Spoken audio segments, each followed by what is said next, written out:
Hello everybody, I'm Paul Little with Plumb Smart, and today we have some hot tips for hot water. The average life of a water heater is only 8 to 12 years. If you follow these simple tips, you can get up to 20 years or longer out of your water heater. What we're going to do is talk about some of the features of the water heater, and the best place to start is right here where the water comes in at the shutoff valve. To turn the water fully on, you would just make sure that this handle is in line with the pipe coming in. That's on. To turn it off, you would just turn it down like this, 1/4 turn, where it's at a 90-degree angle.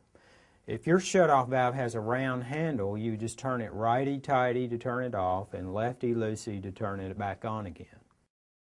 So the water's coming into the tank right here and going down. It goes through a dip tube all the way to the bottom.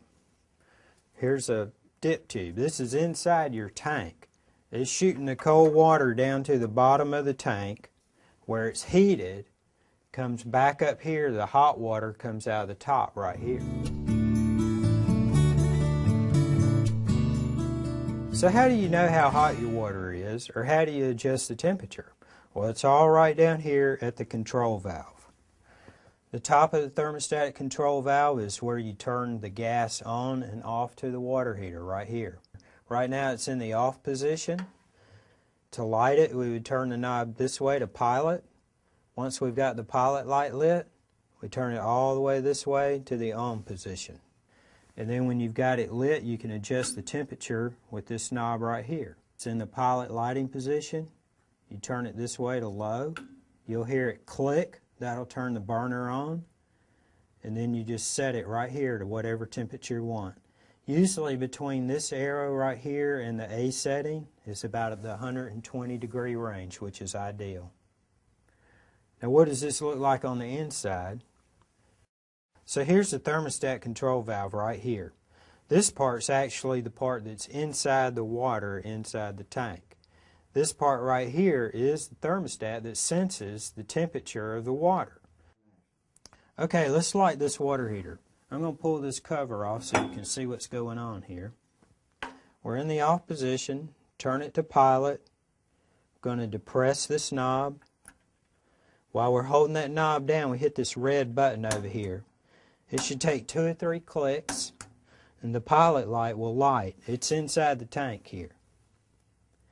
You want to hold this button down for about a minute because it's heating up a sensor on the end of this tube right here. When it heats up, we should be able to release this knob. The pilot light will stay lit. We'll turn it to the on position. When we do that, it's going to let gas go down through this big corrugated silver tube here. We turn the temperature control valve. We'll hear a click. The burner will come on and we can adjust the temperature. So how do you know the pilot light's lit? Well, you have this observation hole right here, a little glass tube you can look through. What you have to do is just get down here on the floor and look through there. You'll see the burner and everything in there, and you should see a blue flame which tells you the pilot light's lit. If it's not lit, you just go through the lighting steps all over again, and they're posted right here on this label on your water heater. So when you're down on the floor looking through this glass tube here to see if the pilot's lit, what are you actually seeing? Well, into the tank is your burner assembly. Right here is where the pilot flame comes out. You should see that through the glass tube. It's heating up the thermocouple right here, which when you release the knob makes the pilot light stay on. Then when you adjust your temperature knob, the burner comes on, and the flames look just like a gas cooktop.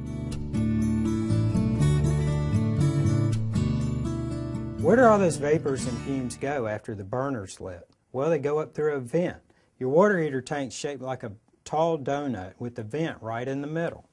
The vent starts way down at the bottom of the water heater next to the burner. It comes up through the water heater, transitions to this galvanized vent pipe right here, and either ties into the vent for the furnace or goes directly out the roof on its own. The next thing we want to talk about is the temperature and pressure control valve right here. If pressure or temperature ever builds up too high in the tank, it releases through this valve right here, which is piped either to a floor drain or directly to the outside of the house. The last safety feature I want to go over is the expansion tank right here. It keeps the pressure in your house regulated at a normal pressure. So with all these features, you can see that your water heater is designed to operate safely for very many years.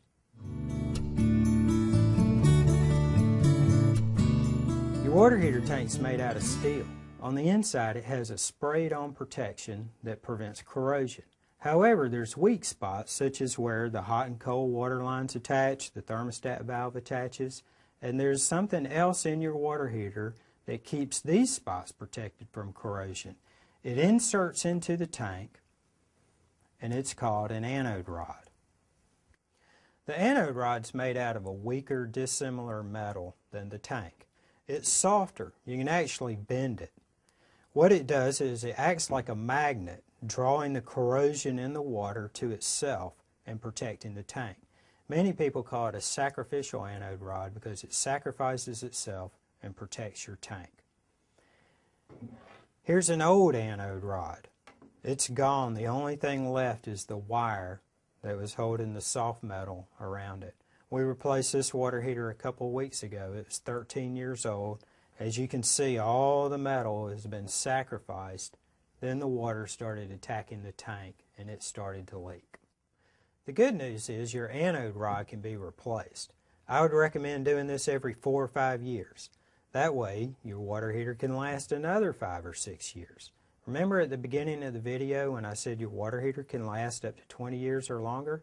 Well, that's how you do it, by replacing the anode rod. I want to thank you for watching these videos, and if you have any questions or comments, you can call me on my phone at 404-427-0302. You can shoot me an email at plumsmart@gmail.com, or you can visit our website and contact us that way at plumsmartinc.com. Thanks for watching.